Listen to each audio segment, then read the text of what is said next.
people, but giving you solid stuff. I'm trying to give you my best and then get from you your best. And so that's my motivation purely, is to share this, and especially to share it with the younger generation. But do not, if you're my age or a little younger, few of you might be older. I don't know. I'm 82. I don't know. So don't think I'm excluding anyone who isn't young. I'm concerned about everybody, but it's especially the youth because they're the future, you know? So global reach looks pretty good. And, we can reach out and even get more. Now, as I said, my primary reason is for intergenerational dialogue for doing this show. And you're going to see young people involved in the show more. We've had some, but we're going to have many more involved in this show. And the issues that we've been addressing addresses the issues of all of our people, but especially the younger generation. This whole point of the choice between two cultures, it affects all of us. But what's hit our community since '68, globally and in the United States, especially affects our youth. And they have been put in a technological, economic, social, political, police bind, racist bind that is very difficult. And they're doing quite well with it, but they need help. And so this choice between two cultures, I don't know if you get it, but that came from God. That one has got no holes in it. And most people don't get this when I say it came from God. Oh, yeah, you had a dream. There's a thing called theory. That's a guess. I don't do theory. It's a guess. And I don't have air. So I went through astrology. Some of you real conscious people tuned out because you've been brainwashed. You go to psychology, which is, they didn't have no psychology in Egypt. Did you know that? There was no such thing as a psychiatrist or a psychologist. You know why? The society wasn't sick, so you didn't have a lot of sick people. I'm talking psychologically sick, And then you got the theoreticians of sickness. Freud, blame everything on the mama. And Freud was good. He really psychoanalyzed white people, but he took spirit out. That's why Dr. Wade Nobles, we joke, but Wade's serious about it. Wade don't really call himself a psychologist anymore. Why? He's in the spirit. You know what I mean? His Babalawo, who's mine, Ifeyemi, I'm going to have him on this show probably next year. I did some things before with him. I did a show with him. I'll probably post it on this channel as well. These Babalawos, they have a cure rate for what's called mental illness. Why? Because spirit is brought into the dimension. But a lot of you, I know a lot of you do understand this and a lot of you don't. Astrology, baby, is not something to dismiss. And I did a series of shows on that. And I noticed that some of my most serious viewers didn't watch that one. And they were mostly males, but maybe some females too. And they owned up to it. A few of them did. Some of my most serious ones. Because that Catholic church, you ain't a Catholic, but that's what affected Christianity. You know what I mean? So all I'm saying is they didn't have no psychologists in Kemet. Now, don't get me wrong. We need some now because we have been affected by certain things that throw us off balance. And at the very least, I know that some people need medication. It doesn't cure you, but it stabilizes you, keeps you from acting on some of those fantasies. So I know that. But there's a cure rate in some of these spirit systems. I don't claim to have them. I don't. But when I say my vision came from God, that means, because I've only seen the light a couple of times. Those answers have no error in it. And I'm not going around saying I was smart enough to come up with this. So a choice between two cultures, which this show will be helping to address on another level, is describing the bind that the youth are in and our communities in, where the forces that have hit us have put us in a position where some of us are stepping out of our culture like never before. You hear me? So I've gone through this before. So That's real key in terms of the intergenerational piece, is that we're trying to offer something for the youth to understand their situation better because they're already dealing with it. I'm not claiming that I got all the answers. I mean, this is a generation that's waking up, and you all put Trump out of the White House. That's a big achievement. It was mainly a youth achievement, you know. The George Floyd, Breonna Taylor caption Black Lives Matter movement. You know what I mean? Largely youth. Big achievement. Coming of age for the young generation. So, what does the demographics or the analytics say about age? This is very important to me. And this was the happiest find of all. Out of 166,905 viewers, I want you to hear this one. 68.2% of the viewers range from 13 years of age to 44. Listen to this. Let me repeat that one. Out of 166,905 viewers over the whole year, 68.2% of the viewers are in the age group of 13 to 44. Hey, hey, hey, hey. That is a key. Do you hear me? And 13, gone. 13-year-olds, keep on watching. Quit telling me that people got short attention spans. Some of these young people will listen longer than some of us and some of them less, but they listening. Hey, and then 31.90% of the viewers are between 45 and 65 years of age. 65 plus years of age. I mean, it could be over 65. So that's 31.90%. That's a nice little spread. So we got an intergenerational audience heavily weighted towards the young, but also a significant number of elders who bring in the wisdom. And I'm getting a lot because when I look at some of these Facebook pages, for example, you go into some of these like the Mosley clan, for example, they got some reading stuff that is just out of sight. Some stuff I haven't seen. You hear me? And Lady Mosley, she's bad freedom fighters. I know her man is. You know what I mean? So they give me an education on a lot of different levels, and that is all one of the things that this show wants to share or serve is activists, people who are involved in organizations as well as individuals, families, a host of things. So that's also good. But that age spread, 68.2%, 13 to 44 years of age, 31.90% of viewers 45 to 65 plus. So a basis for intergenerational discussions. Now, the area where I think that we're going to need improvement is gender, though I'll go into these numbers in a minute in terms of the male-female viewing audience. So I checked out the analytics on each show, and I don't have time to go into those, but overall, there's pretty good gender balance, but there are some shows that have more males than females and probably more of those. But there's a real problem with the analytics. And there are probably other problems that I don't know because I'm not an expert in this analytics stuff. But what I can see, one of the big problems is that there are a significant number of shows that have generated 1,000 views or more, or 600 or 700, and sometimes even way over that. And there's no analytics on gender.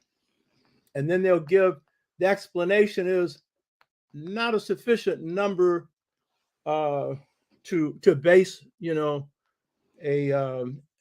analysis on, which is pure bull because it's a lot of people, and we'll probably look at this closer to see if there's any themes that these shows that don't get the gender analysis seem to be stressing.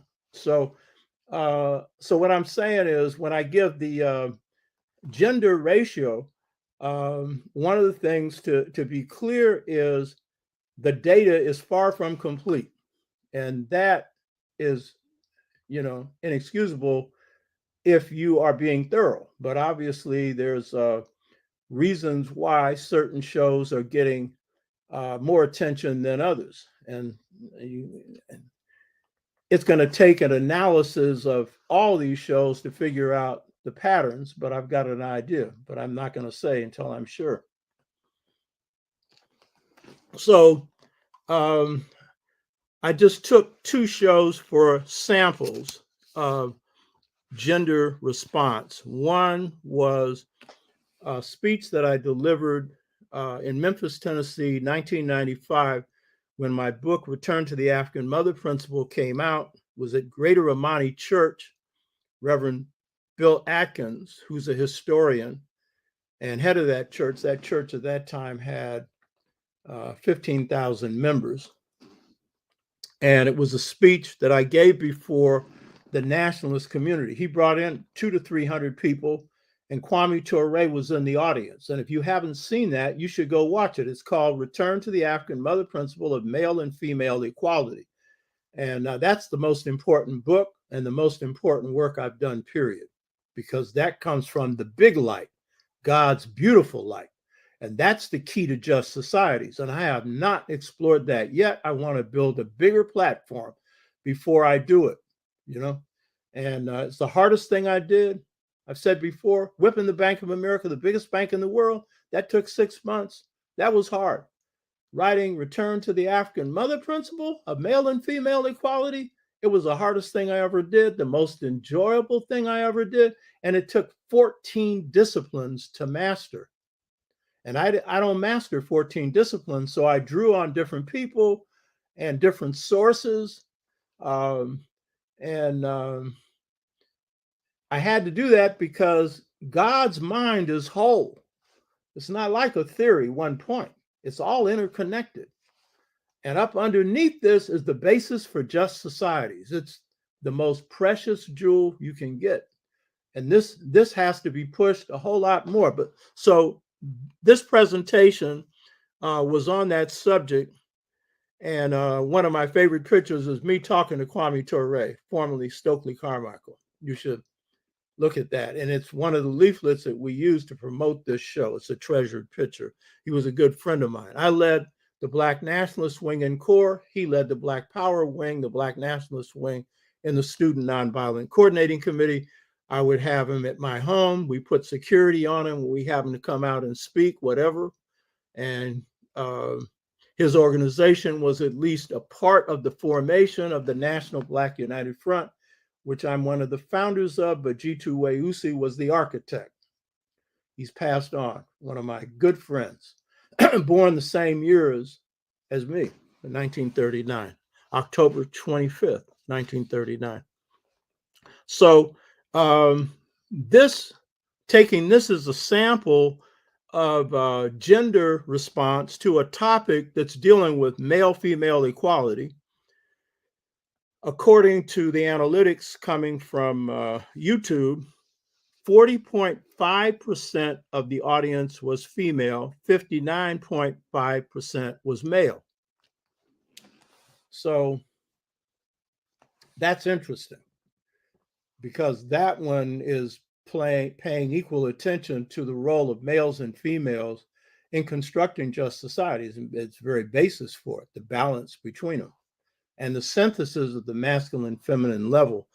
So, but that's showing you a greater inclination towards males than females, and watching that. So what's the reason for that? We need to explore it. But it's not a bad ratio, but it's not the ratio I want. I want more balance.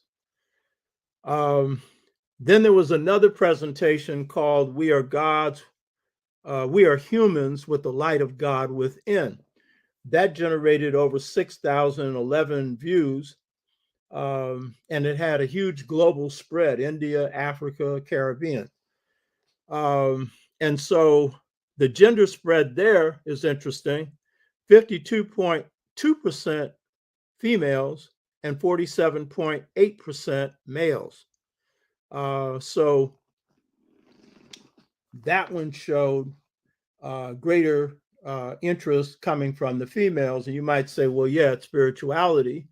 But then the shows that we did on astrology, some of those were pretty equal in terms of male and female. So that was interesting. But what's interesting about this God Within is that the average view time for females was 40 minutes. Now, this is really something here, because very often this flips which sex watches longer, you know. The average view time for males was 1 hour and 9 minutes. That's average. So that's pretty good.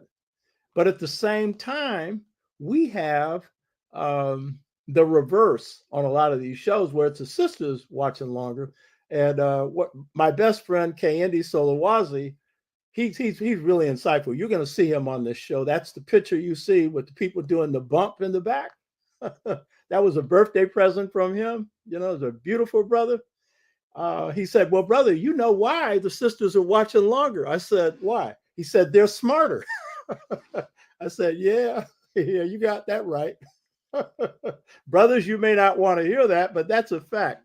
And by the way, Lasonda Henderson, glad to have you on. INBA, National Black United Front, right on. Young sister here, you know what I mean? Right on.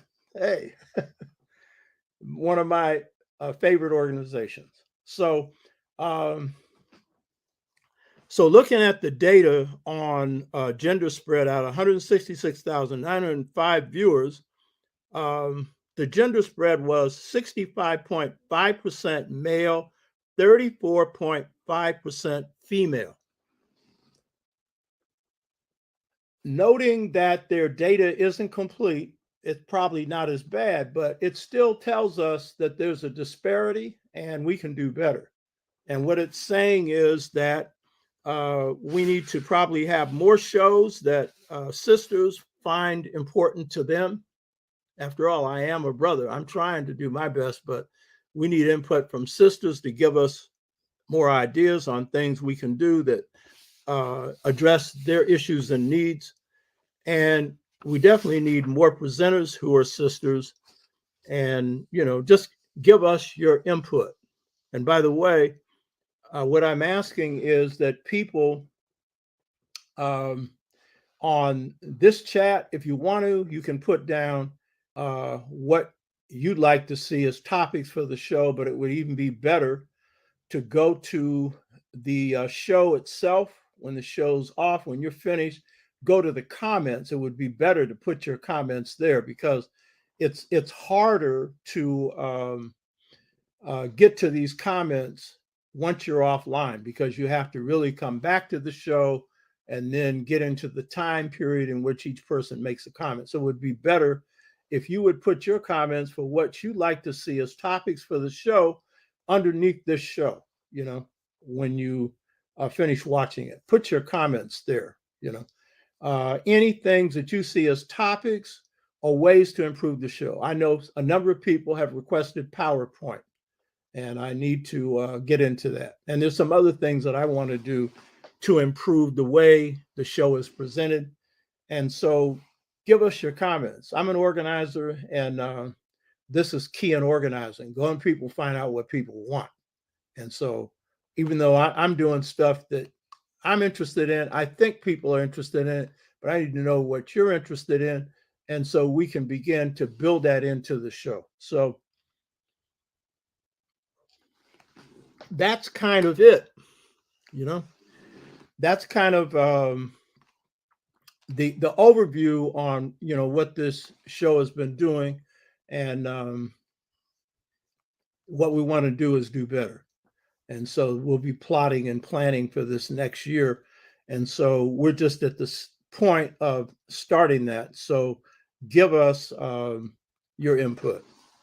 Now, for the topic for this show today, of course, I could have just done the show on this and ended, but I ain't doing that. You know what I mean? Y'all come from more than just some data on what the show's been doing.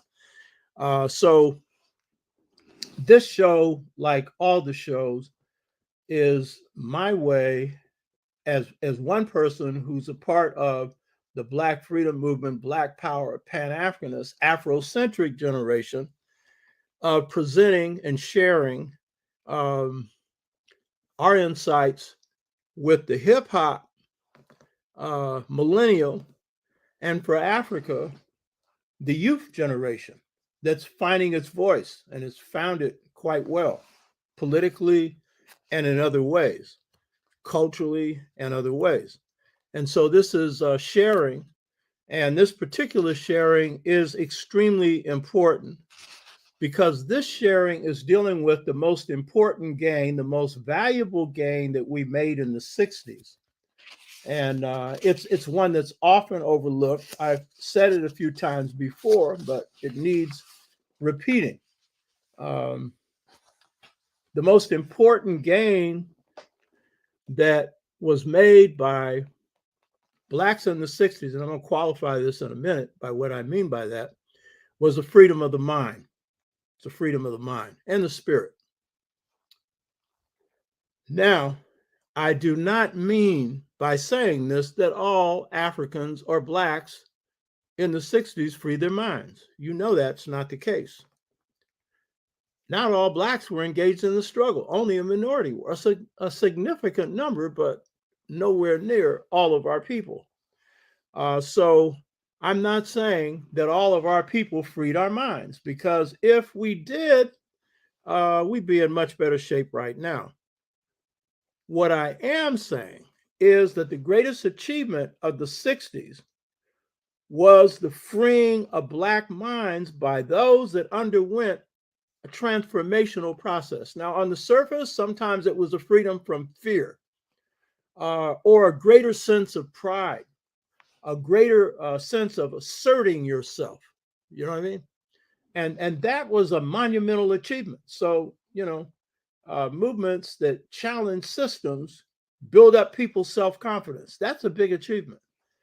But when we're talking about the freedom of the mind, we're also talking about a transformational process.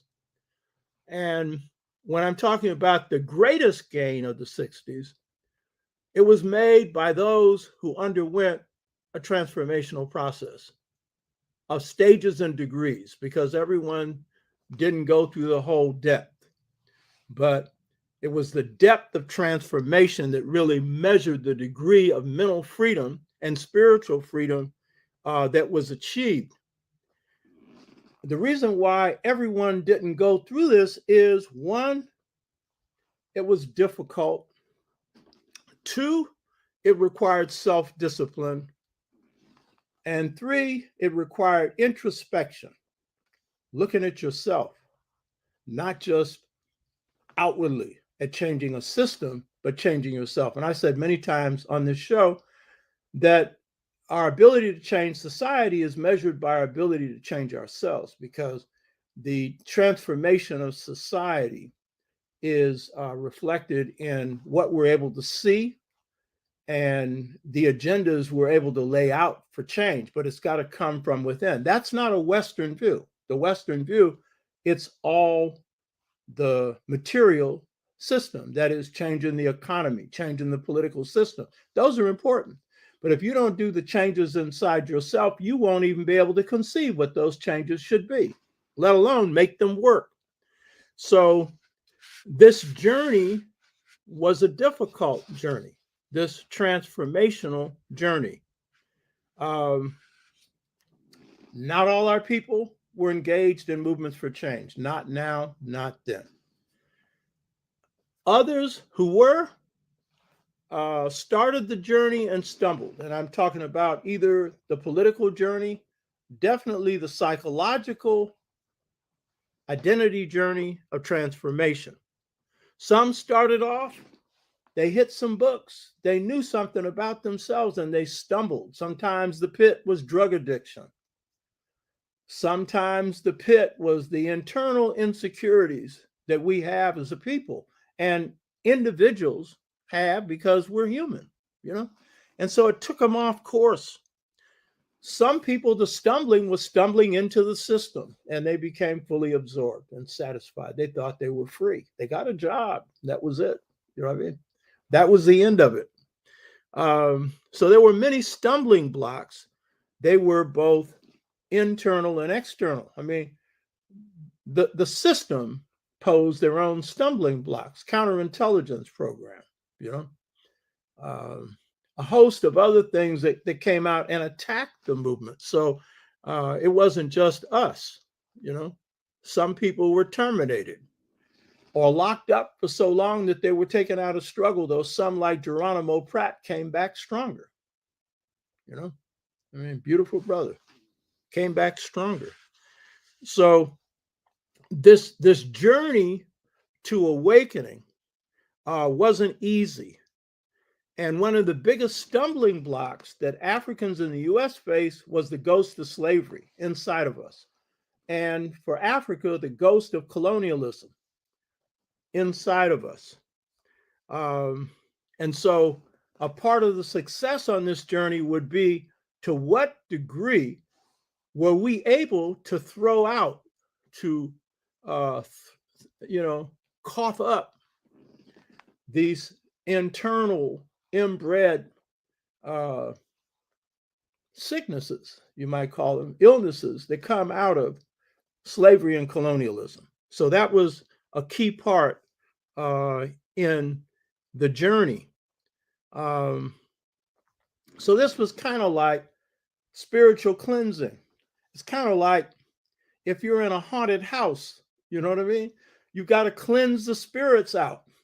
It's kind of like our spirit house had some haunting that we had to get rid of. But the haunting should not be overestimated, because we also carried within us the spirit of our ancestors. We carried within us a great culture. Some of us weren't even conscious of it. Some of us still aren't, but it helped carry us through. Because as Amilcar Cabral, who you see over here, he said the liberation movement's an act of culture.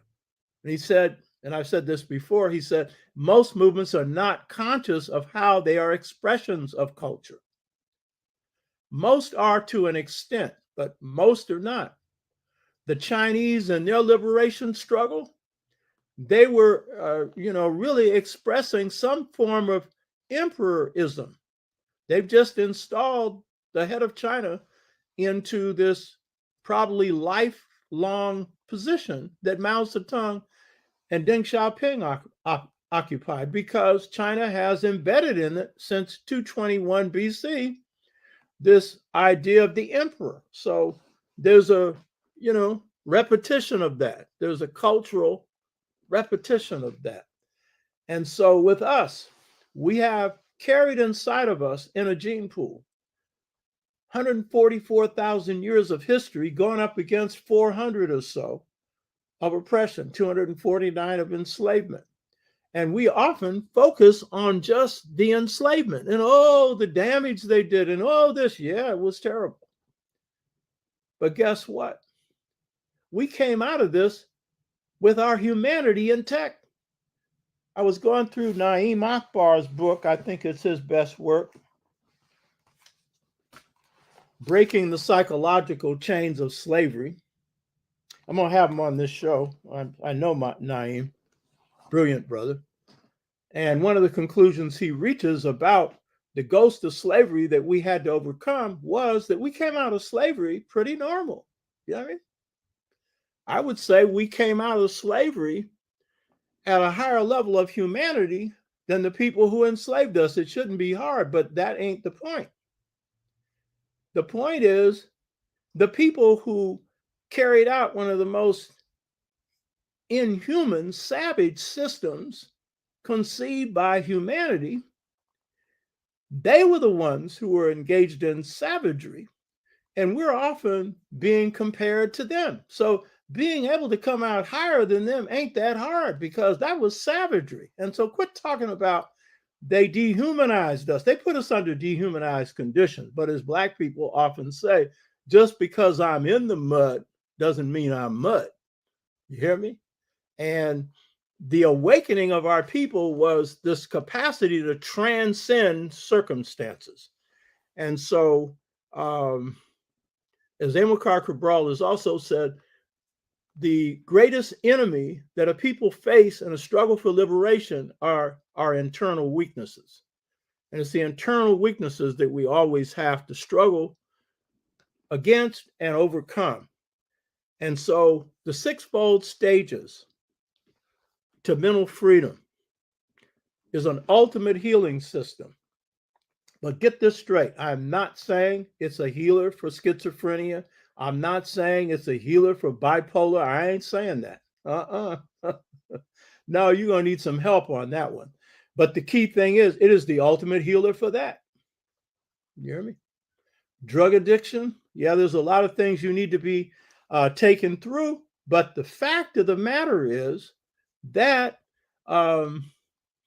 when you undergo the transformational process where you deeply love yourself, chances are you won't have to go to Alcoholics Anonymous for the rest of your life. And I don't knock people who do that, because that's better than being an alcoholic.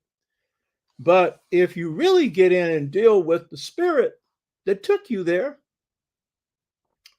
to live your life in a bottle, then chances are the healing process will take care of you. And the proof of the pie is in, if you look at Malcolm and the Nation of Islam, they were able, when they took people through that healing process, that pretty well took care of them, because they gave them something to put in place of that, which is love of self, knowledge of self, respect of self. So this SixFold Stages to mental and spiritual freedom is ultimate healing, and I'm a walking testimony to it, but I'm just one. You know what I mean? You can't call mine empirical evidence. I'm just one, but I'm going to tell you, I know without this, I wouldn't be doing what I'm doing right now. You know what I mean? I'll go back into that later. So before going into the external ghost that we need to expel, and they're not all from slavery either,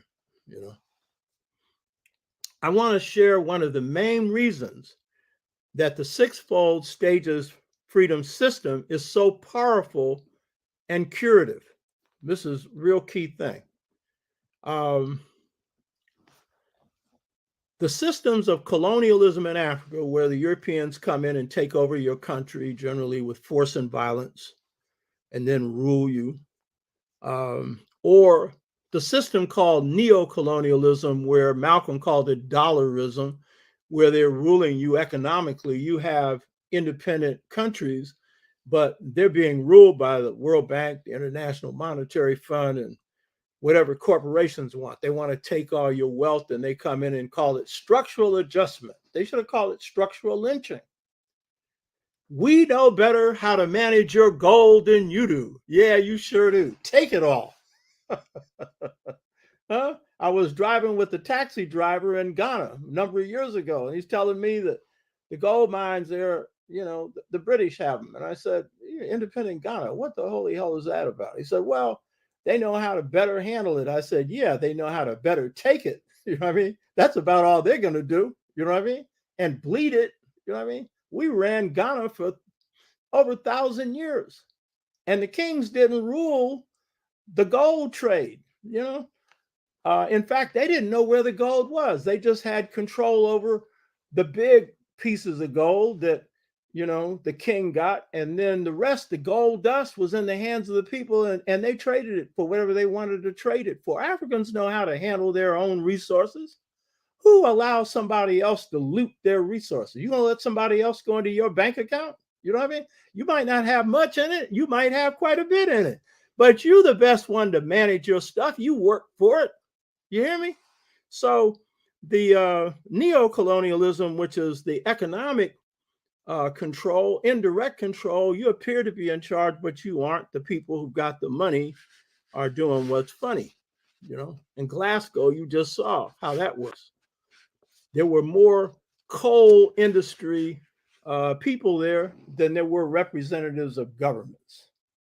And you saw in their final accord, there is Nothing on there saying that you need to stop the production of coal. You need to end it.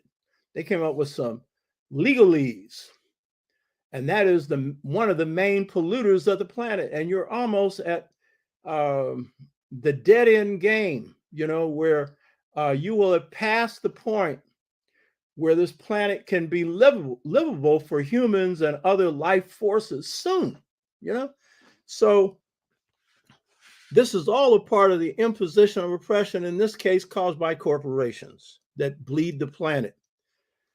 And so when we're looking at the external ghosts that we need to expel, and we're looking at the main reason why the SixFold Stages for Freedom is so powerful and curative, then what we need to understand is that on the one hand, it was a brutal system of slavery or colonialism that was imposed by force, and then by false teachings. That is, the white man is superior, confusing their power with superiority. There are no superior, inferior human beings. That's a pure myth.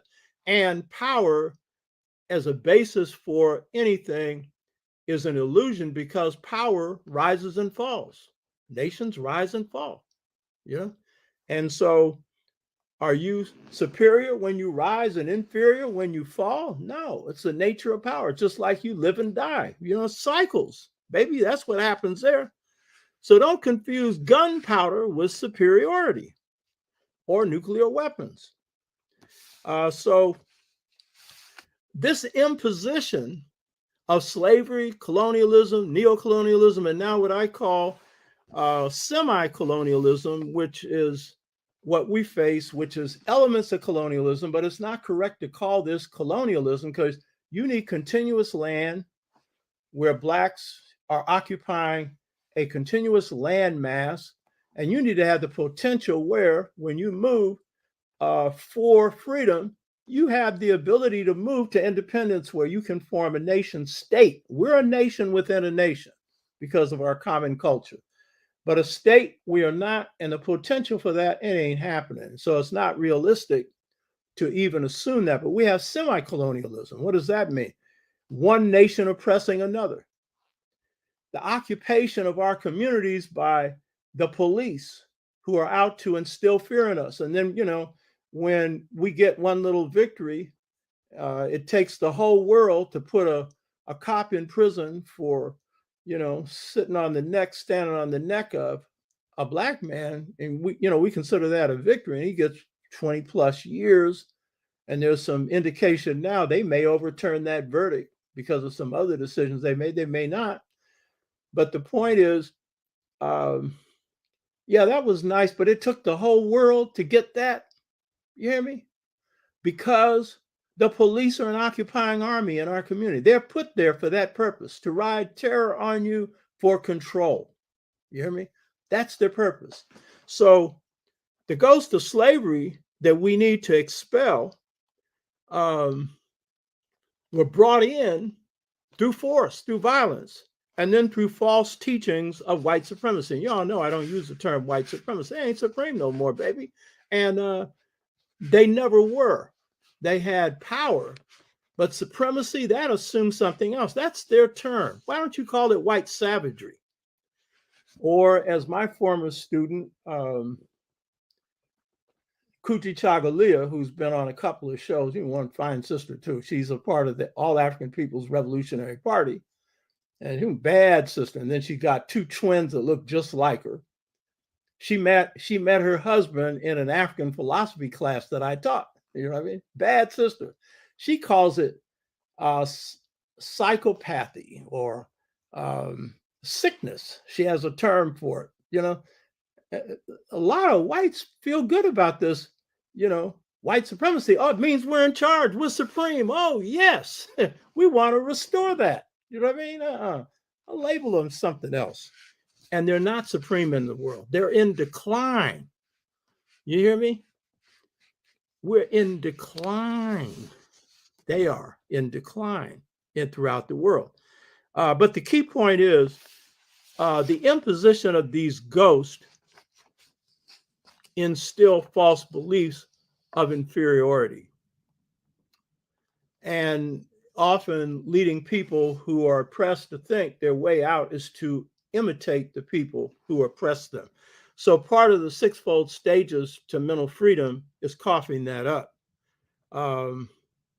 And the key thing to get straight is about the sixfold stages to mental freedom is it is very much tied to power.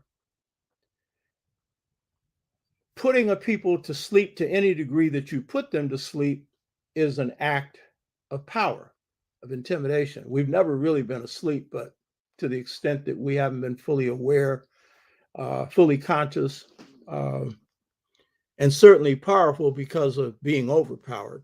So it's an act of power over you.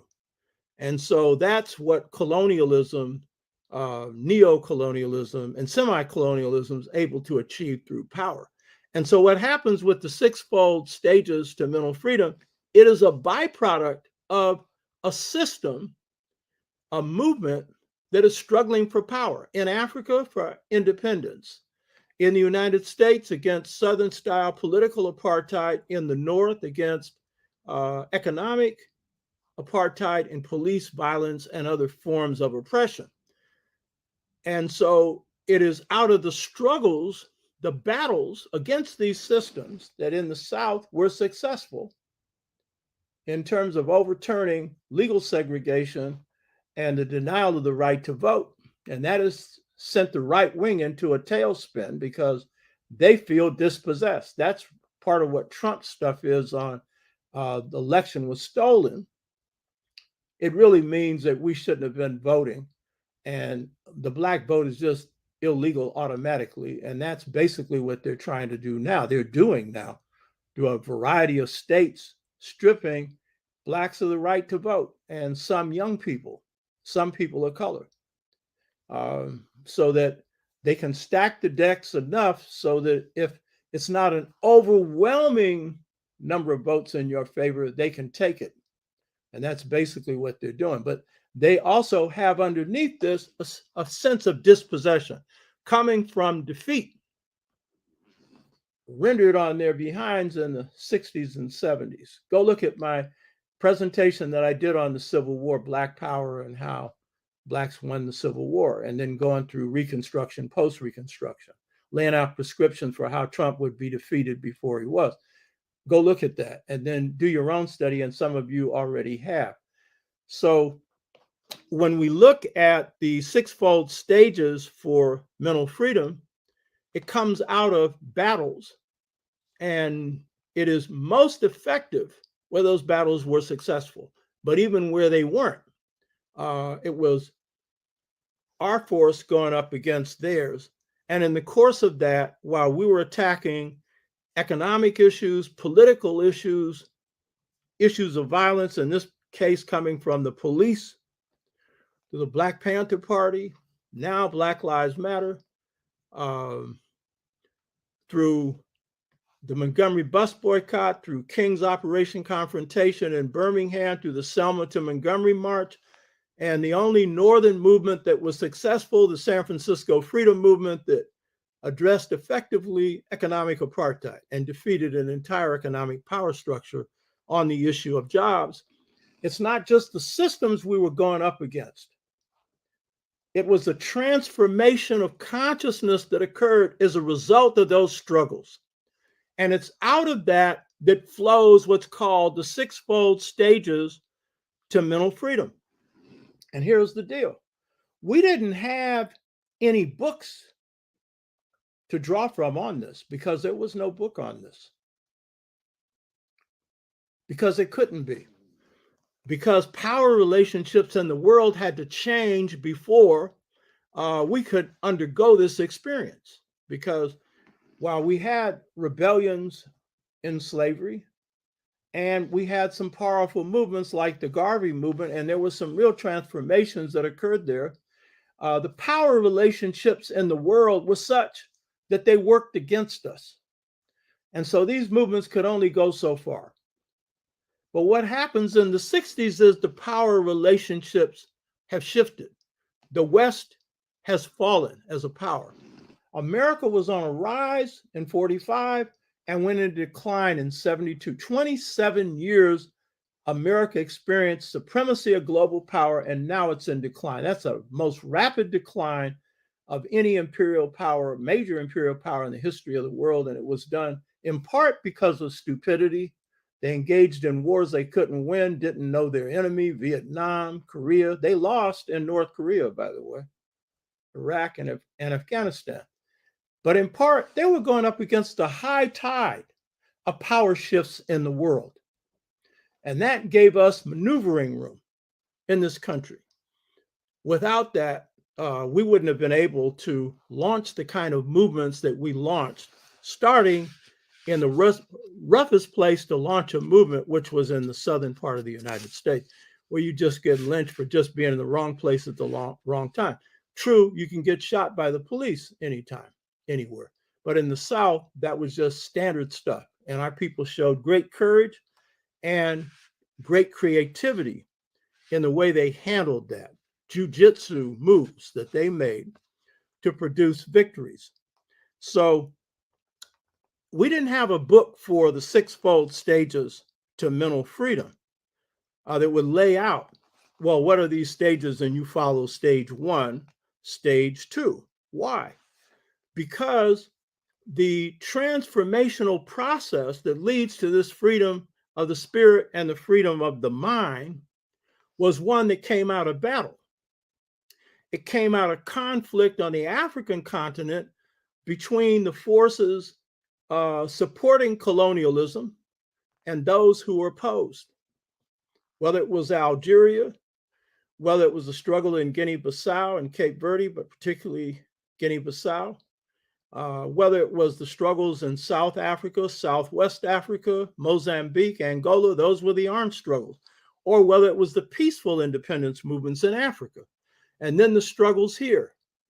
So it took these battles against apartheid in the South and economic apartheid in the North and colonialism in Africa. It took blood, it took sweat, it took courage, it took study, and it took introspection. And all of these things were the basis for transformation. And those of us who were undergoing change, we didn't know what the cycle was. Here's the rule in struggle: follow the truth. But now we have clues of the pattern. So when you have a pattern and you know the pattern, and if you know the full cycle, then use it. And if you can, raise it to a higher level. But I think that those of us that were able to undergo real transformation, the key was we're following the truth. And we went wherever the truth led us. And to me, that's the most beautiful thing in life. Ultimately, the most beautiful truth is God. You see the light of God, that's the most beautiful light.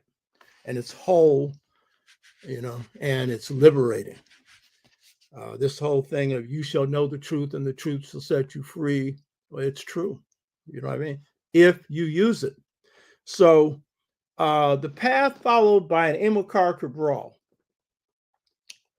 to free his mind and try to free the mind of the cadres around him through his African study group in Portugal and the anti-colonial battle that they waged in Guinea-Bissau, the path that he followed for the freedom of his mind and spirit was the same path that Malcolm followed, that Sister Assata Shakur followed, that I followed, that a number of people whose names we don't know followed.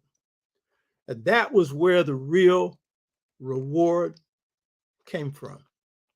Because those that followed that path, they were able to enter on a journey where their transformation could take them to realms much higher than the enemy that they were fighting. And the greater the transformation, the deeper the transformation, then the more creative you could get. You hear me? And I should say King underwent that transformation. King did. And that was one of the real reasons for his greatness. He didn't get frozen at 65. 1965, we had voter rights, he had the ending of segregation, he could have gone and retired. That's what a lot of people did. They went and got a job, they were satisfied. He could go to preaching. No, he saw that in his success, there was a great failure. The success was, yeah, we got the right to vote. We've got the ending of legal segregation. But he said that didn't cost the system anything. He's talking financially. And you saw the show that we did on King the Revolutionary, and in there, King concluded that now the struggle had moved from civil rights to human rights. Well, that was transformation on his part. Malcolm reached the same conclusion. King's was more practical because King was defining it in terms of what it meant concretely on the ground. What it meant was ending poverty. Now, Malcolm was also concerned about that, but King saw it in a more practical light because he had been engaged in that battle longer. Malcolm is a spokesman for the nation. He's now out, and now he's getting involved, and he is calling for the same thing. King supported Malcolm's move to bring the U.S. before the United Nations World Court international bodies, charging them with human rights. He supported that. Though they only met once, they didn't talk directly, but they exchanged messages through King's attorney, who also knew Malcolm. So that was a process of transformation. King learned from the struggle, as Malcolm did, as many of us did, as Assata Shakur did. And she's one of the great ones, So the battlefield was like the classroom. And then when we had time, we could hit books. And the teachers were your enemy and your people, past and present. So the concrete conditions in Africa and in the United States, when it came to the battles against colonialism and apartheid in this country, they weren't exactly the same because Africa was struggling for independence from colonialism. We were struggling to get certain monkeys off our back, which was new slavery imposed with the first post-Reconstruction. But the requirement for success was the same. And that requirement was that if we're going to be able to take our people in Africa to the higher level of real freedom and real independence, then the colonial mentality had to be coughed up.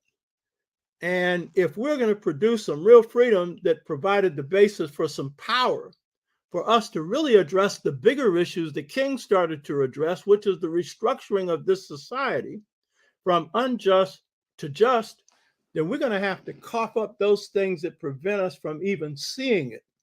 Because a lot of us, we don't even know, well, where are we going with this? We're African-centered. Take the best of Africa, which is inside of you, that's inside the culture of our people, and use it to transform this reality, starting with yourself, which is what this Free the Mind process is, but changing society. The show I did last week on African-American culture, the spiritual blues, and Ma'at, and showing how you fuse those to change the environment, to save the planet. Native Americans would do the same thing with their culture because they are keepers and preservers of nature. They have a real vision and life experience and a culture that's about doing that. And so that was to show how strong your culture is and how it's going to take more than mechanics to fix this environment. It's going to take a transformation. And in this case, a philosophy that sees that Mother Earth is a living organism and needs to be treated with respect, not just observed, and certainly not for the purpose of control, but to commune with, as George Washington Carver did. So the liberation movement is an act of culture on many levels. And in this particular case, it's one that when we free our minds, we can help free the planet. Since it's a mad philosophy of science that has put nature in the predicament that it's in, particularly corporate capitalism that has polluted everything. treated everything like it's a cesspool in the name of one thing, which is profit. So it was the battle between the colonizer and the colonized in Africa, the battle between the apartheid and anti-apartheid forces in the South and economically in the North, and against the police in the North, that provided the classroom that transformed our minds and spirits as freedom fighters. So this system, the sixfold stages of mental freedom, is organic because it grows out of struggle, the way a plant grows out of the ground. And it has a natural set of developmental cycles. Myself and Bulanlela Wabogo, we tracked them. I've added one since then. I've shared it with him. He's a chemist, a martial artist, a musician, and a historian, and taught out at State, and we've known each other a long time. And so it was in our collaboration that we looked at this. He looked at Frantz Fanon and saw a pattern, and he drew his conclusions. I looked at myself because I was undergoing this transformation, and then looked at others like El Hajj, Malik El Shabazz, and others. And then I took the organization that I founded, Pan-African People's Organization, I took my people through it. And that's real key. And those people are still running the organization. As I pointed out before, we still have an African-centered school, African Children's Advanced Learning Center, that a number of people who are leaders in the organization have kept going at a strong level and done other things working in the community. But the key point is that my transformation came out of an experience that was organic. That's why I call myself an organic scholar, obviously an organizer. You know, you come out of the ground, you know, you're literally coming out of the ground. And so it's following this process, undergoing the transformation, and then later tracking it. Because when I experienced this in the beginning, I couldn't tell you, oh, I'm going through this stage, now I'm going through that. It was an experience. But over time, you could stand back and see it. Malcolm at his death couldn't tell you what those stages were. He could tell you markers. I've talked about that before, philosophical change and others.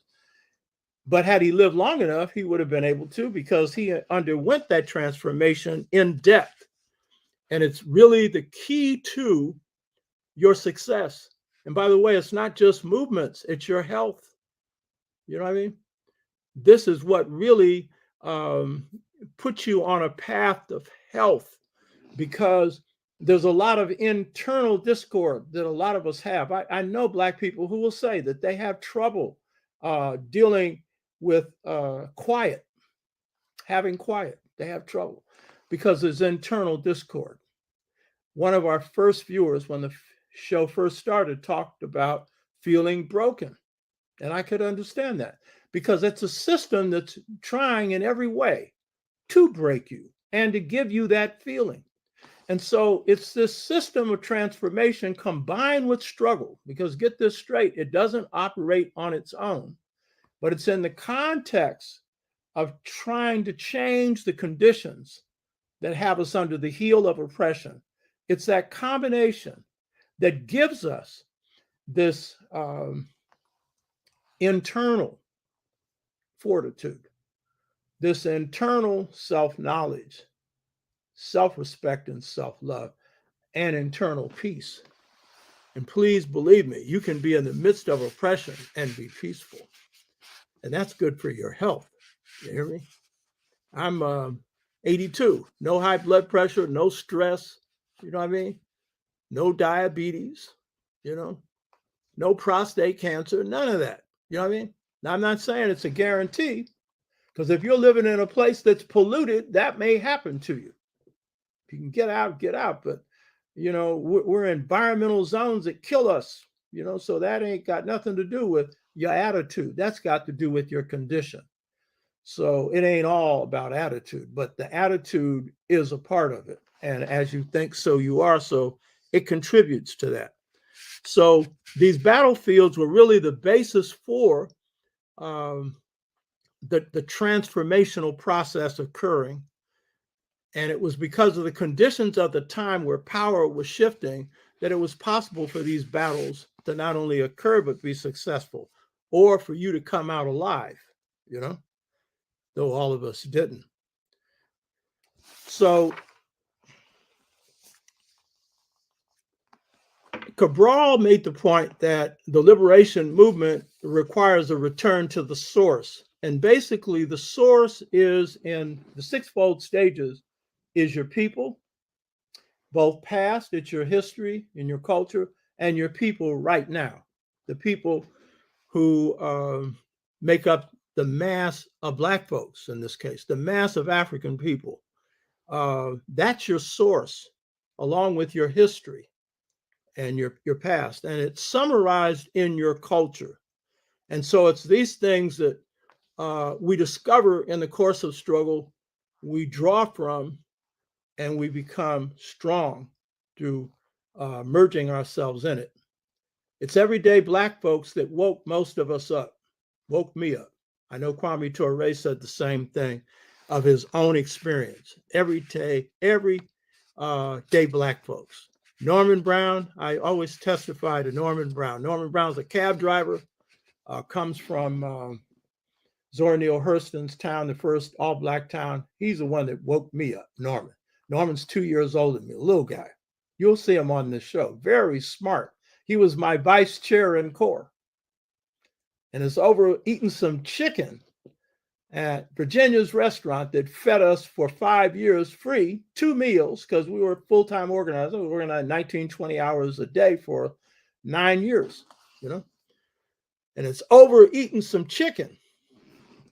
And he was telling me what he was eating, that he opened my eyes and I underwent an awakening, a transformation. It came from a brother who came from an experience where in his whole life, he hadn't seen a white person until he was 18 years old. He was in an all-Black town and then moved to New York and got New Yorkized, you know, with all that political consciousness. And it's here I am, a law school student, second year of law school, and Norman Brown is breaking down how the system's working, which my father had been telling me forever, but it flew over my head and I underwent an awakening. That's organic, baby.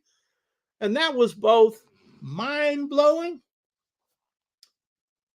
It was like my first experience of mental freedom when I thought I was free. My mind was on remote control, but I was thinking my own thoughts, but I was thinking somebody else's and didn't know it. So on the one hand, it was the light of freedom. With a little light, it felt good. On the other hand, it was embarrassing. I'm supposed to be free.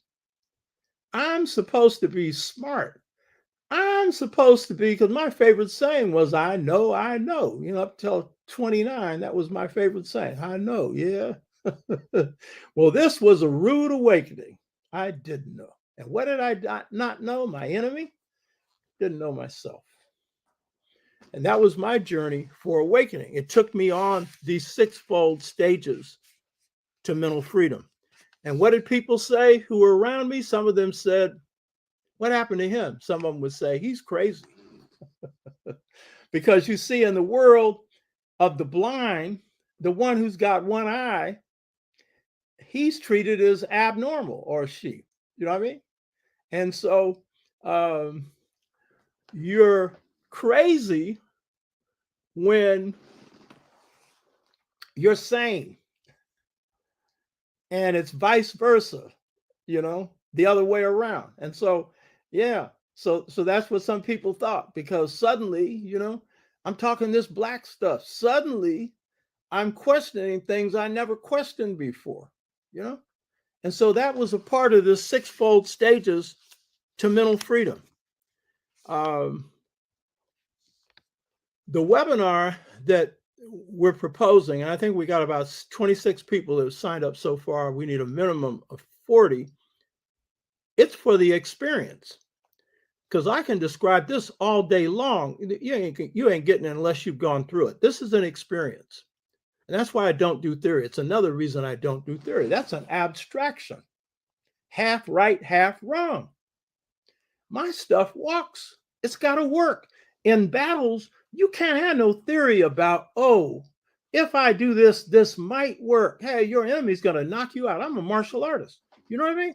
You ain't got no theory on how you take somebody down. You practice it. somebody come at you, you might have to make another move, but you basically know the moves. That's key. Huh? It works. I'm in a workable system. I got to have a master who's good at fighting. Fine for the theory. It looks pretty, but in a fight, can you win? That's the rule. You hear me? And in SixFold Stages to Mental Freedom, this works. It produced a Malcolm X. It produced an Amilcar Cabral. It produced an Asante Shakur. When I say it produced, they did the work. You hear me? And as a result, they were able to get results. So Amilcar Cabral, his most important strategy in the liberation of Guinea-Bissau and Cape Verde, he was born in Guinea-Bissau, but his parents were from Cape Verde. And Cape Verdeans very brainwashed because they've been assimilated. They think they're Portuguese. Cabral did for a long time. And so his main strategy in the armed struggle for PAIGC, Party for the Independence of Guinea-Bissau and Cape Verde, main strategy, aside from the war strategy, was to create a group of organizers who would become leaders who had internalized this transformational process. And the key objective he was trying to achieve was to shape organizers who loved their people. That was the key thing. Who could follow the truth. And if they got some power, wouldn't abuse it. That was his key objective. That was something he had achieved through his own transformation. He was trying to reproduce that. And so he was trying to cleanse the mindset of those who he was training, many who were people with a high school education or less. And so that was the group, because Portugal trained very few people at the college level. So he was basically training them in the skills needed to run a country. But he was worried that they could join the elite that had emerged in too many parts of Africa and other parts of the world, where they were out to control the people and use the people to rip them off. And so that was the project of the SixFold Stages to Mental Freedom. And he always said, this transformational process is not completed until you join the struggle. And that was true for us. In fact, our awakening occurred in the midst of struggle. Cabral started in a study group. Our study group was battle. And then it encouraged us to hit the books, which is hard to do when you're in the middle of a struggle. So there were two things then we had to draw from in the SixFold Stages for Mental Freedom for the transformation of consciousness. One was the strength of our people, embedded in our historical past and our people's current culture. That was a twofold process. One was the past, one was the present, drawing from both. And that's why you see on this show, it's not just African history, it's African American. It's not just African culture, it's African American. Because that's the reality for you, or whatever your reality is. If you live on the continent, in the Caribbean, whatever, if you're drawn from Africa and you live in the Caribbean, then it's, applying it to your reality. But it's both, it's not one. And it's internalizing the best from Africa's past into your present and discarding what's negative in both your own and in the African reality.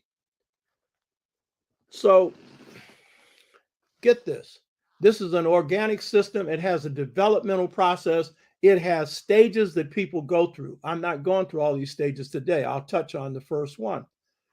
But that's the developmental process. And wherever you are, it is a system for you getting to the next level. You being able to transform yourself because at least you know the pattern. And that pattern helps you out. It's like working out. You got to know how to use that equipment right so that it has the proper effect on your body. And it's the same thing with transformation. If you understand the stages and levels, then you have a better idea of what you can do to work on yourself. It's like, as I said before, it's a garden. And so you got to work on the weeds. And you don't want to be using all of this stuff that you spray on plants that causes cancer and poisons the food chain, animals and other things, And it's the same thing in an awakening process. You can systematize it when you understand the system. And so I'll get into the first stage by addressing, first of all, one of the big weaknesses or ghost of slavery that we know about and that we need to expunge or remove. This was described by Carter G. Woodson. He's referring to students, but this applies to the people as a whole. And he makes this comment, or he made this comment. He said, to handicap a student, and I would just say a people for life, by teaching him or her that their face is a curse, and their struggle to change their condition is hopeless, is the worst kind of lynching. It kills one's aspiration and dooms him or her to vagabondage and crime, to poverty or crime. And so he's describing this whole enslavement process, and the process continues on to this day, of defining us, in this case, Blackness, as ugly, as a curse, the curse of Ham, which drilled into some of our heads. And therefore, to say that we're in a hopeless position, there's nothing we can do to change it. And that is a part of a mentality of both colonialism and slavery of the oppressor put inside your head. So if you believe that, then you're contained. You're not going to struggle against it. So that's a ghost of slavery that we're aware of. Every day, if you're on a job, your own self-confidence is being challenged. I don't care whatever it is, it's being questioned. That is the nature of how this system works, to undermine you. And so again, you need to have a sense of self-knowledge and self-respect and self-love so that you can rise above that, and so that it doesn't tear you down. You can do whatever you want to resist it, but the main thing is you don't accept it. And part of that is in the internalization of the system's oppression. It gets us into a position when we've internalized it where we're not looking at things from our own standpoint. We're looking at it from the standpoint of others, the standpoint of whites, or the standpoint of Blacks, or whoever it is that supports the system. And it's telling you you're wrong to stand up. You're crazy. Nothing can be accomplished by this, So it's this self-confidence that you have through your own self-knowledge, self-respect, and self-love that enables you to transcend this. And you get to a point where you don't give 2 cents about what anybody thinks about you, Black or white, if they're wrong. If they're right, you should care. But if they're wrong, the hell with it. That's my attitude.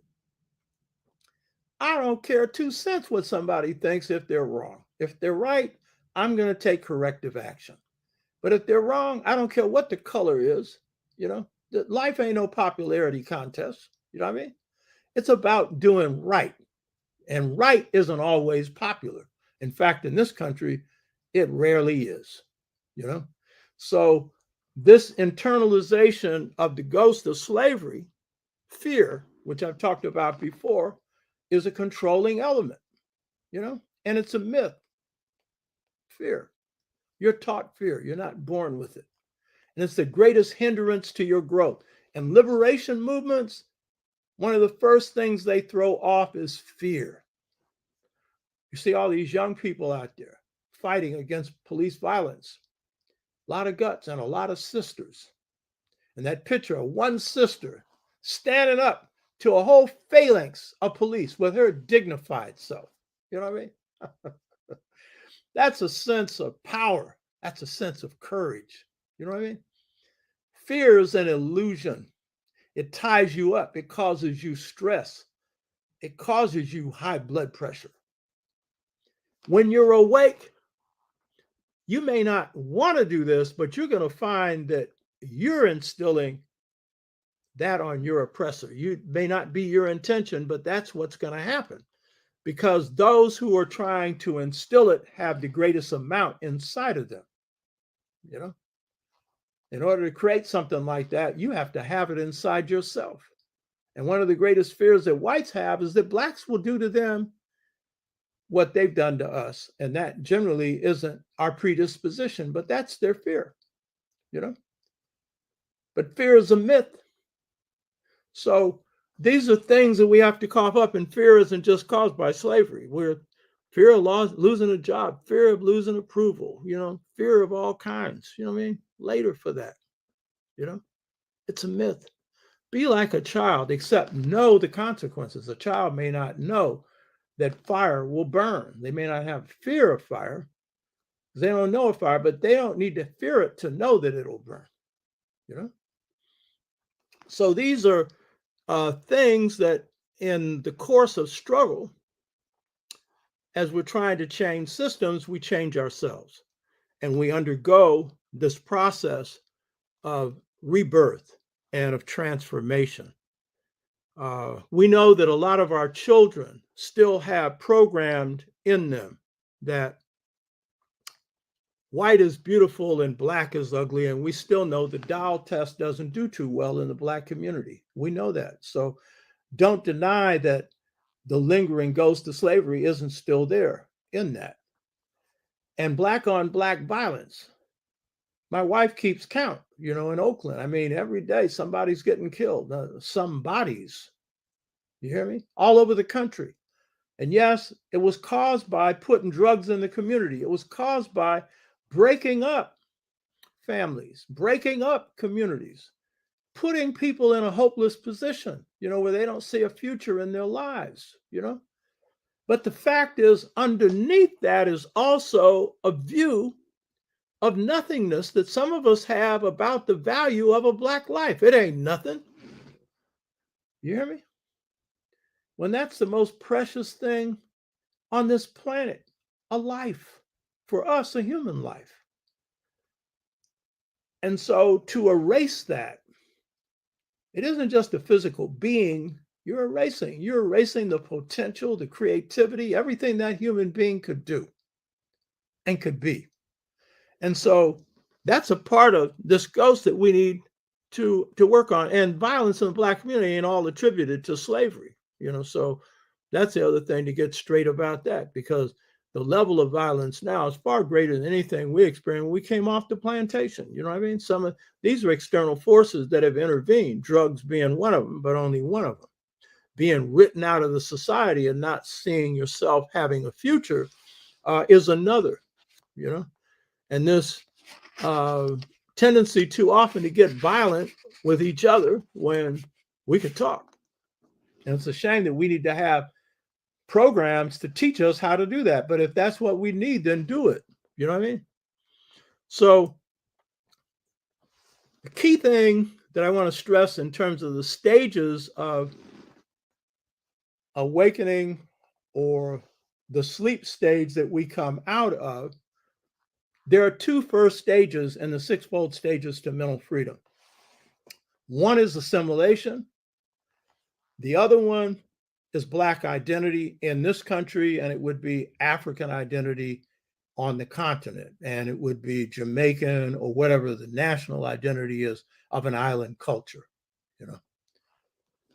Blacks come out of one of these two when it comes to the first stage. We charted this, there is no question about it.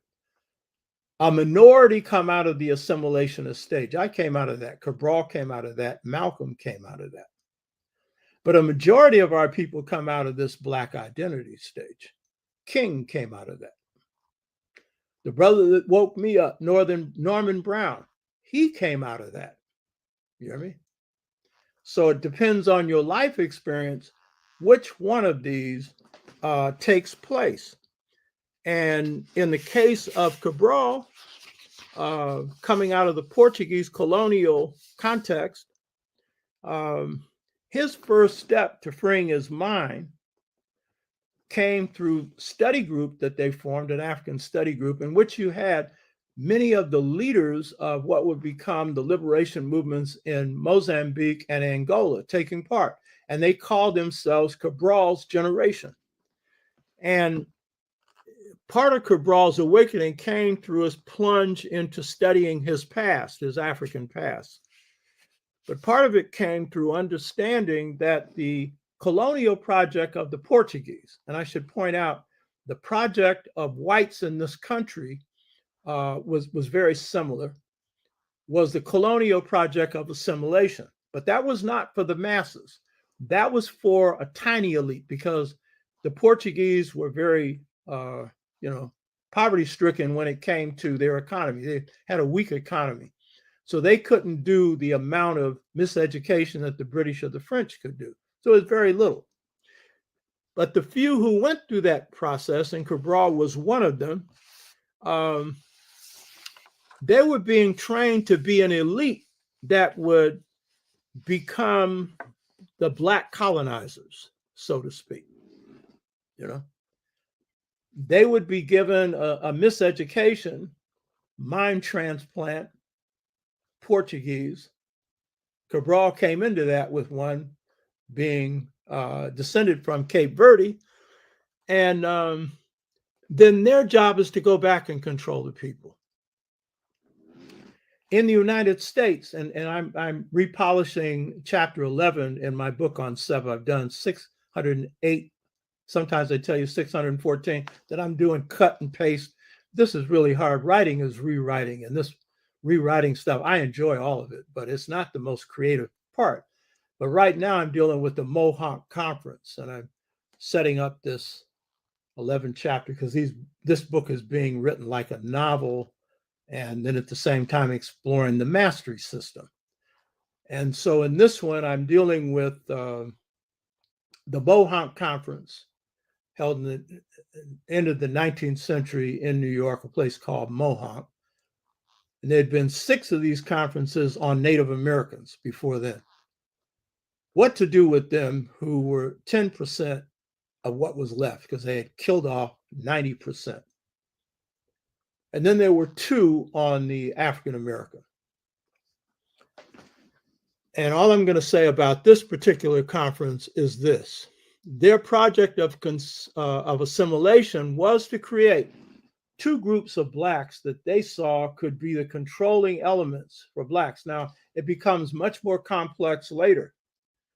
But at the level of the Mohawk Conference in the 1890s, where this is post-Reconstruction, and Blacks are being ground to death by the Klan, and they're facing sharecropping and everything else, they wanted to create 2 groups. One was the group of teachers and professors, but mainly teachers, and the other was preachers. And the goal of these 2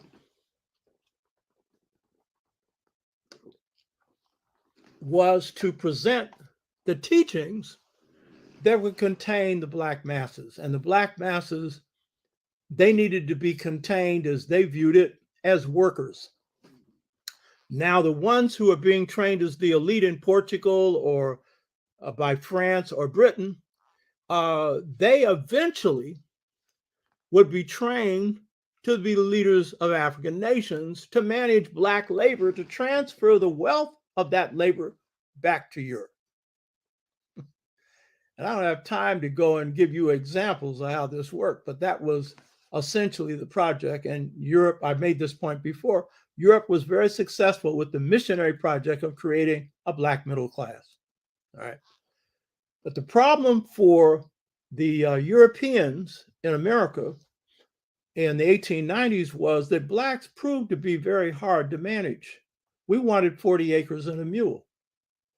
We wanted our own homesteads where we could raise our families. Black men were protective of their women and did not want them in the grasp of white men, and would not stand for any of them coming in telling their children or their wives to do anything. So we were restive and we were rebellious. from 1865 into turn of the 20th century. And so this exercise called the Mohawk Conference was about containment, how to contain the Black masses.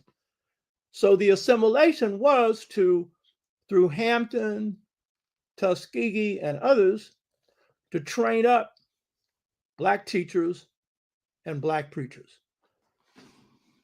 And the person who was the architect of this was a man named General Armstrong, who was a Civil War general and founder of Hampton, the trainer of Booker T. Washington. And at this conference, no Blacks were allowed to attend. And when asked why, they said, when a doctor is getting ready to operate on a patient, they don't have the patient present. Yeah, especially when the patient's Black and they are proposing a lobotomy. And you know where in the world the patient's going for that. They are proposing a system of miseducation that is designed to lead to servility and subordination. This was the project. And I'm going to tell you, this project failed. And that's what you don't get, because we're forever. We don't know a victory when we have one, because we don't study our own history. Because they had a problem. And this was the problem, because they're creating a new Black middle class, very small, but teachers and preachers. And for a long time, that's about all Black people could do: teach, preach, or undertaker. You know what I mean? Or doing something else you didn't want to do. And so the project failed. Why? Because Blacks were then transitioning into what you don't think. See, you think we were brainwashed, not all of you, because you heard enough of me to say this, and some of you have done your homework and know better. But Blacks were not Christians during slavery. They were making the decision now to embrace what they called Christianity, but it was voodoo. They were taking the voodoo they practiced for 249 years in plantation slavery and sticking it up under the Black church. And it was a 97% decision. That's Black folks for you. We're 97%ers. You hear me? 97% of Black people supported the Montgomery bus boycott. Until the families were unraveled, 97% of Blacks married to Blacks, 75% two-parent household. And now still, it's 86% of brothers marry sisters and 93% of sisters marry brothers. I always say you mark our nationalism by our relationship rates. We like each other in spite of having issues. We sure do. And the reason is we like our mamas. Guess what? You hear me? So the key point is assimilation in the beginning of this project was to create an elite group that could control the masses who were on remote control. The problem was the masses weren't going for it. And this was through industrial education. But I would say that their classical education, later, those that taught that, it was also for the same purpose from the white standpoint, not necessarily from the Black standpoint. So this was frustrated because Blacks were creating their own religious institution under what's called freedom. They had already had it under plantation slavery. It wasn't really religion, it was a spirit system. They dropped it into what they called the Black church. And they had their own leaders. And so the objective of creating preachers was to create a new kind of preacher that would come from the white boys' book. But Blacks weren't coming from a book. And some of us to this day will read the book, but there's something else that drives us, which is the spirit, baby. One of my specialties is Black church. The other one is the Black family. The other one is Black music, along with history and philosophy of a lot of different areas, and politics. You know, it's a specialty of mine. And as an organizer, you can't be an organizer in the Black community unless you can also fit into organizing in the Black church. And movements that haven't done it have made big fat mistakes. I'm not going to list them because it's going to sound like I'm putting down a movement.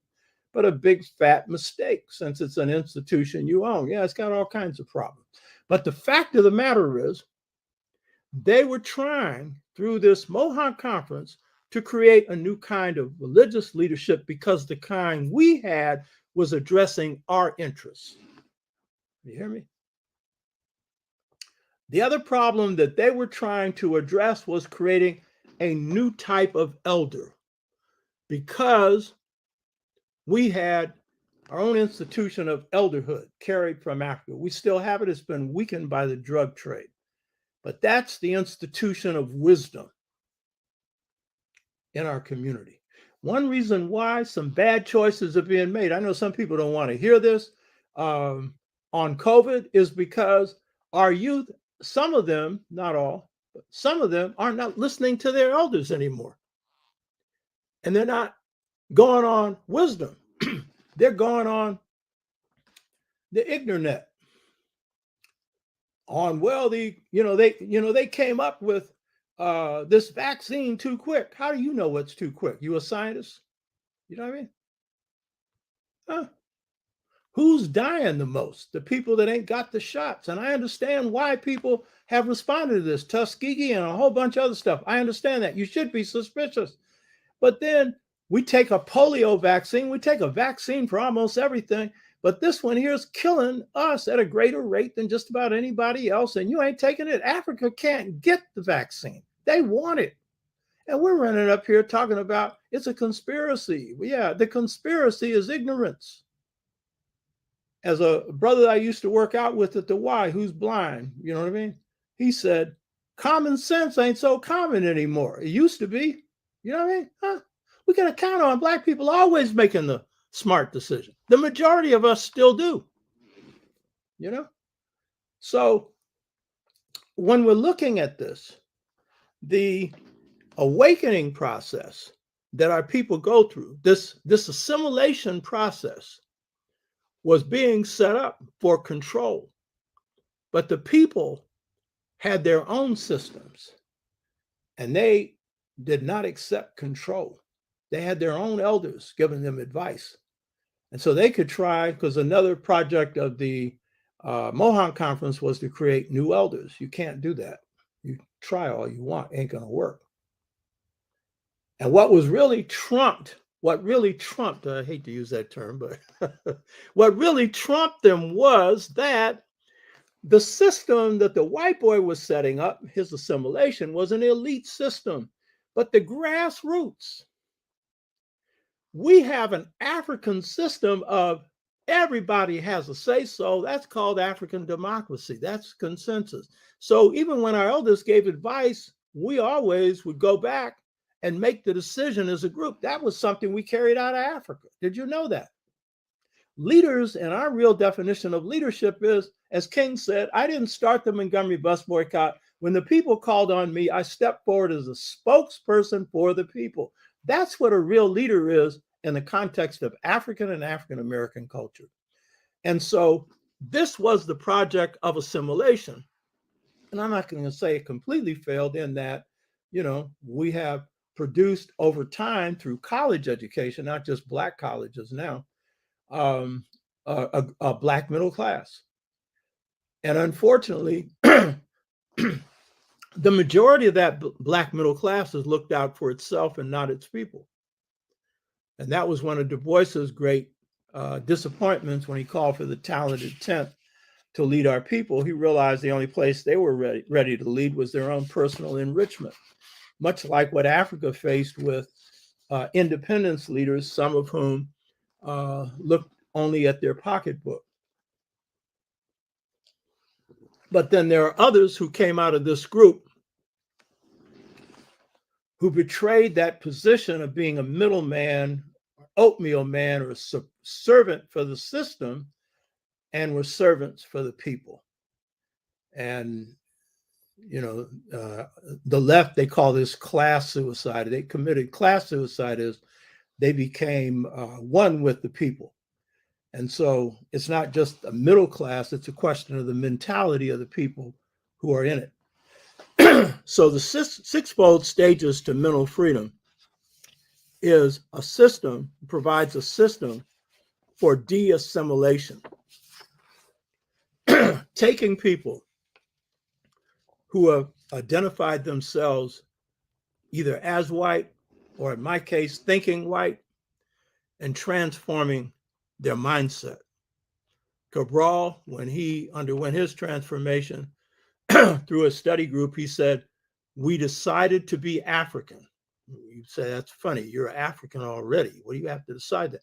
It's a consciousness, a transformation of consciousness. So it is this that this system addresses. And for those who are in the state of Black identity, it evens out the contradictions, because in Black identity, the biggest weakness is a lack of historical memory. But I always say this: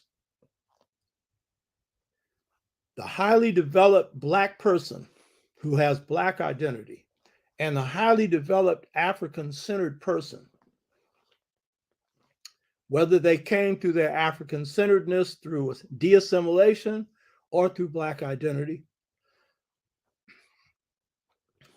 the highest level of the person who identifies with Black is equal to the highest level of the African-centered person, except that this Black person lacks a historical memory, and that is a weakness, without a question. But if they have a deep sense of pride in their Blackness, a love for themselves, that will usually carry them through. It would be better if they were able to do the plunge into their roots to get the deeper knowledge. That would give them more tools in their life. But this is the strength of this Black culture. It was Black culture that got me to begin to think about being African. It was Black culture. That came out of my family. It was European culture through nothing but teachers that were white through law school on every level that took me out of my consciousness, but then it was my people that brought me back, and then to appreciate what my parents had been telling me, particularly my father. Asanta Shakur had an insight when she was in the Black Panther Party, and we know she's in exile in Cuba. They have a reward, $1 million, to try and get her back, and the Cubans won't give her back. She was one of the great leaders in the Black Panther Party, and she made this comment about the Black Panthers. But this isn't a knock on the Panthers. This is true of a lot of our groups. She said that in the Black Panther Party, they knew more about and were taught more about Mao and Marx than about Nat Turner or Harriet Tubman. Meaning, political education may have been all right, but if you exclude your own history and your own culture, you're going to be in trouble when it comes to moving for liberation. And the Panthers had a particular strength and a particular weakness. And their strength was they got a lot of brothers and sisters, especially brothers off the street. That was a great strength. Brothers off the street, they were prepared to fight. Brothers off the street, they brought a lot of skills and a lot of talents, but they also brought an inclination towards what's called in political language lumpen behavior, Lumpen. Most of you listening to this show know what it is: criminal behavior, petty crime, whatever. Someone like Eldridge Cleaver brought in serious lumpen behavior because he was an unreformed rapist. And when he wrote Soul on Ice, that was a rapist manual, He was into beating women and having sex with them. This is after he gets out of prison and becomes the primary leader of the Black Panther Party when Huey's in prison. And Bobby Seale, who was one of their best organizers, didn't have the influence at that point that Eldridge had.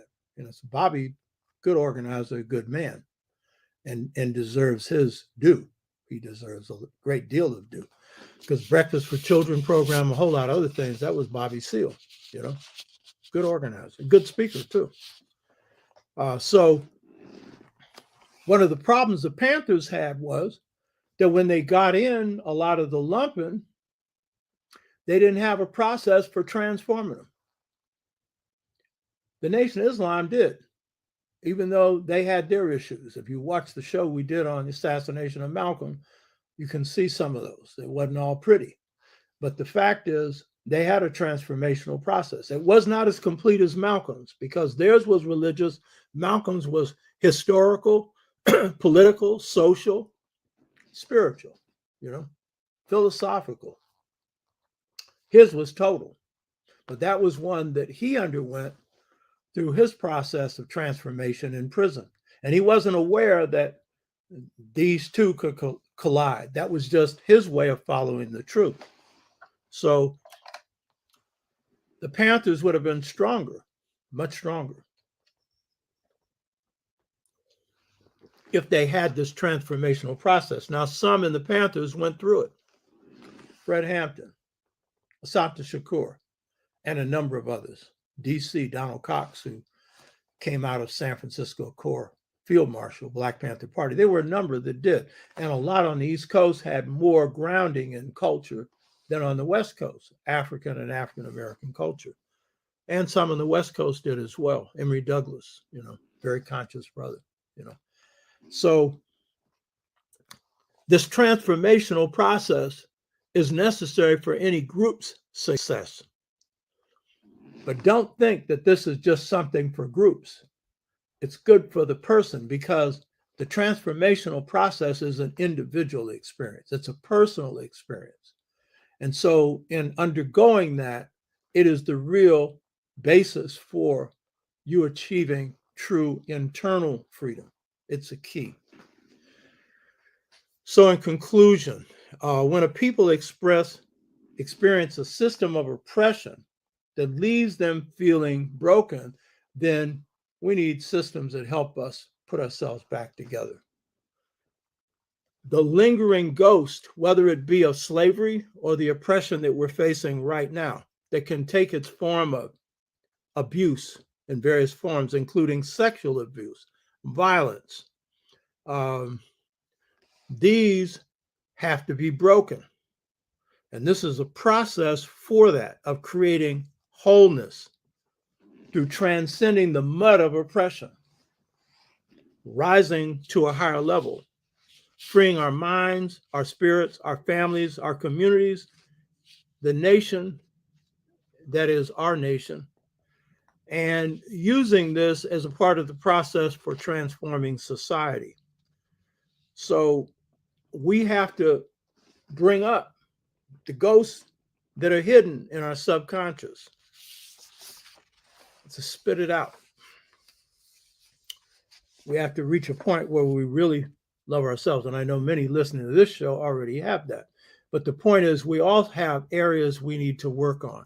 But for our people, this is crucial, tied to movements for transformation on whatever level that may be, based on your interests, based on your skills, because we all have different fights to fight on different levels. But it's got to transcend just the person to something bigger than ourselves. And that's where real transformation comes. So I hope you got something out of this. This is an experience. I want to stress that the webinar is crucial for this because that's going to be a 12-month process. I'm going to have people that I took through this process have been using this in their lives for 40, 45 years. And they've used it also in their families. They've used it personally. They've used it in prisons. They've used it in various places. And so they bring in a skill set. And so when we do this transformational training, we're doing it for a year, twice a month, a couple hours each time in the month, so that we can get deep down inside of you. And the reason that I'm bringing on other people, so we can break people down into smaller groups so you can interact. But this is one of the main reasons for doing this show, because the information, it may be useful for you, but the transformational system is the key thing. And when this book is finished on SEBA, which is dealing with the apprenticeship system that deals with mastery, then we'll be getting into how you not only deal with the transformation of identity, but how you master your destiny, which are your gifts. And some of you are in the process of doing that. Some are in the process of discovering it, wherever you are. We have maintained in our culture the system of mastering the masters. So that's another story for another time. So I hope you got something out of this. And send by way of your comments under this show any suggestions you have for improving this show, any suggestions that you have for topics, any things you'd like to see, put them out there, and we'll see. That's the way we can improve the show. And for sisters, you've got ideas for more interesting topics or more relevant topics for you. What are those? Put those out there. So we want to take this to a higher level. And if any of you have skills that you want to contribute, computer skills or technical skills, let me know. We could use help.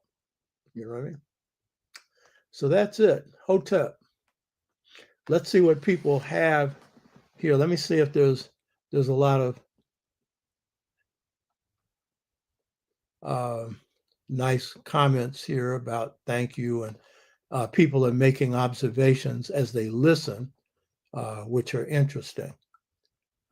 So I think people can see those themselves.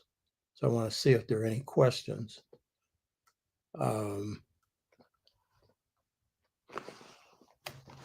So let me get in here.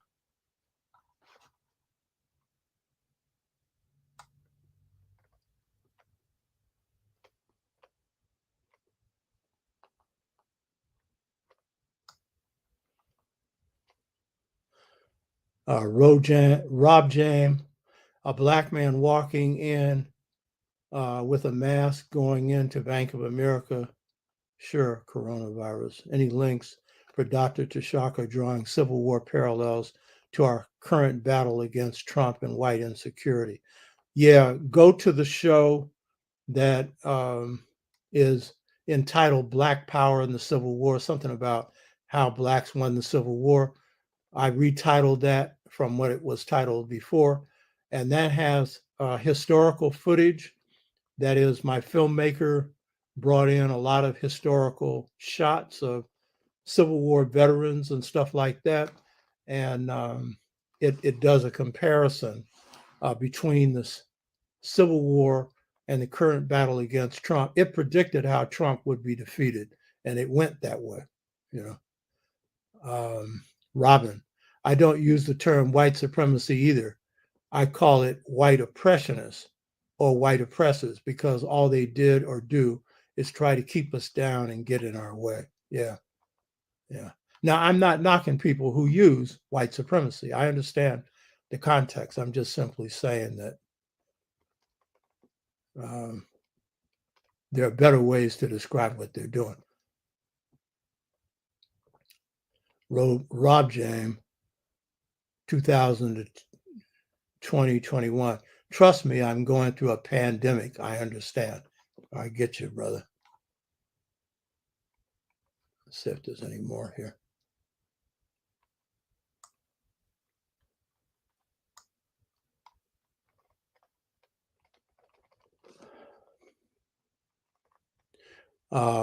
Rob James again. I asked someone, when will African Americans get reparations?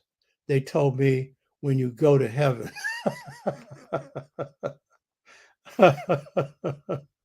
That's pretty good.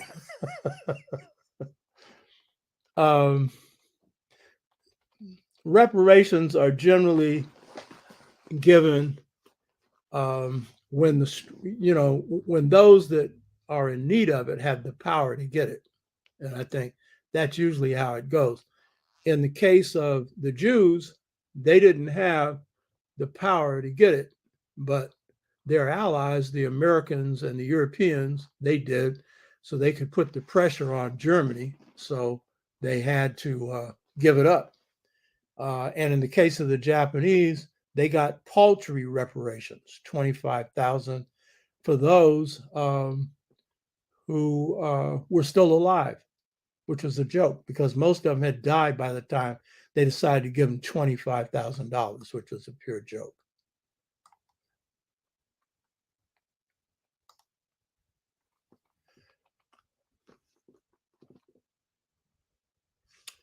Sohandra Henderson, she's repeating a comment made. They put in dehumanizing conditions. Quit saying they dehumanized us.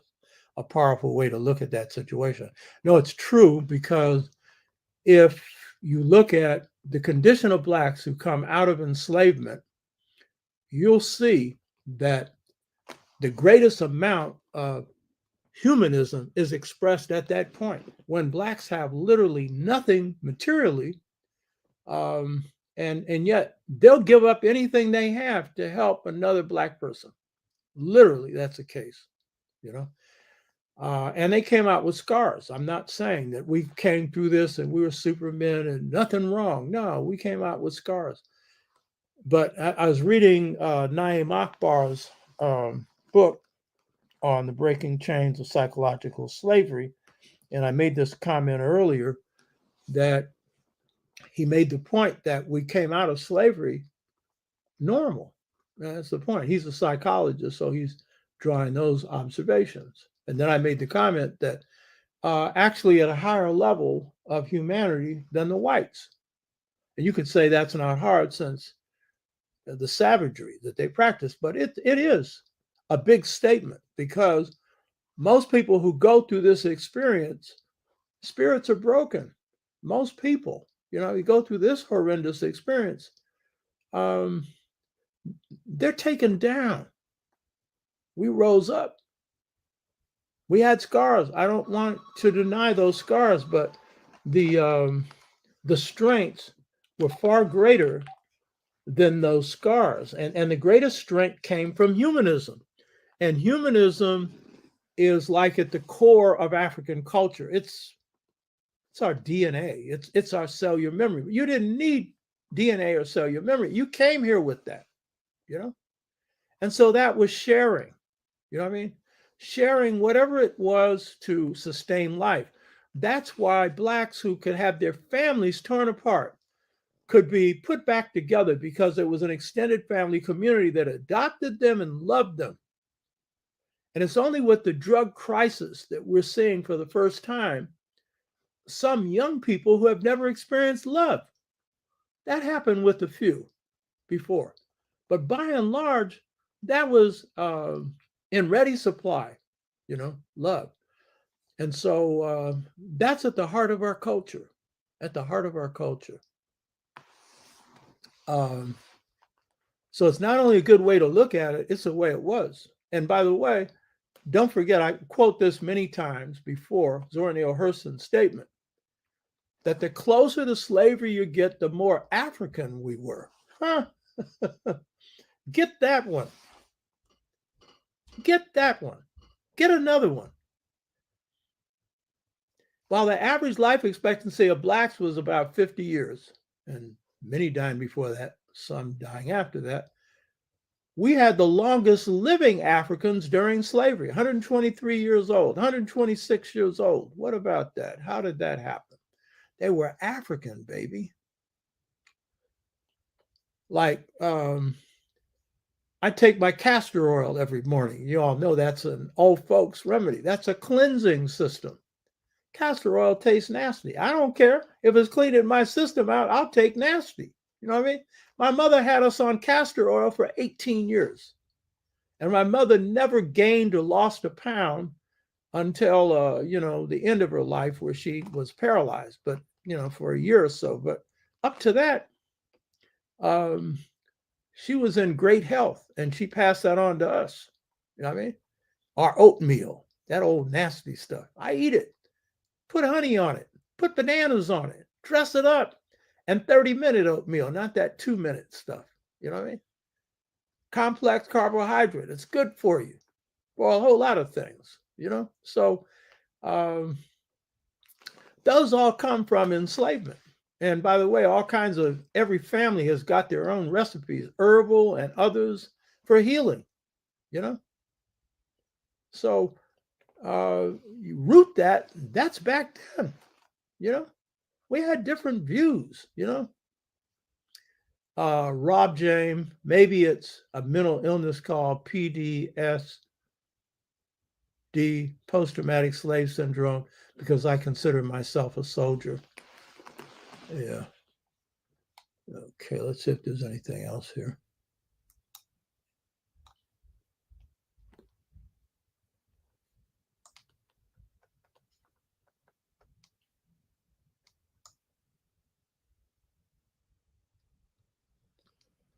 Okay, we got a lot of inner comments here.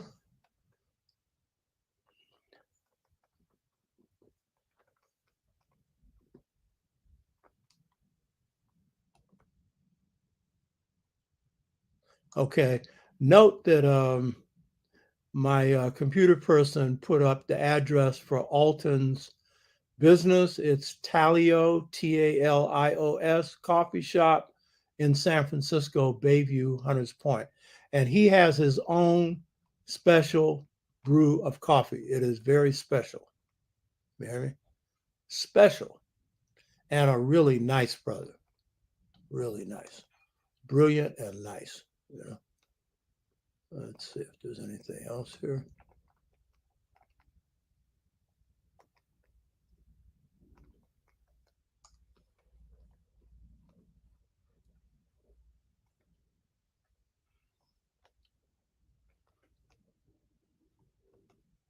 If there's anything else here.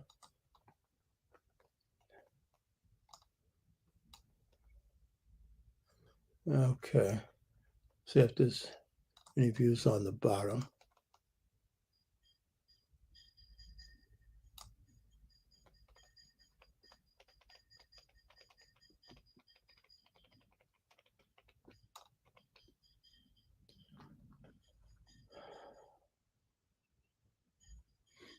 Black Voltron Reloaded. Excellent broadcast today, the Dr. Obutashaka show. This show has definitely helped me to raise my Black consciousness. And then on the bottom, castor oil. Okay, that's it. Hope you got something out of this. Send me your comments because we're taking this show to another level. You know, so Hotep, I've enjoyed it.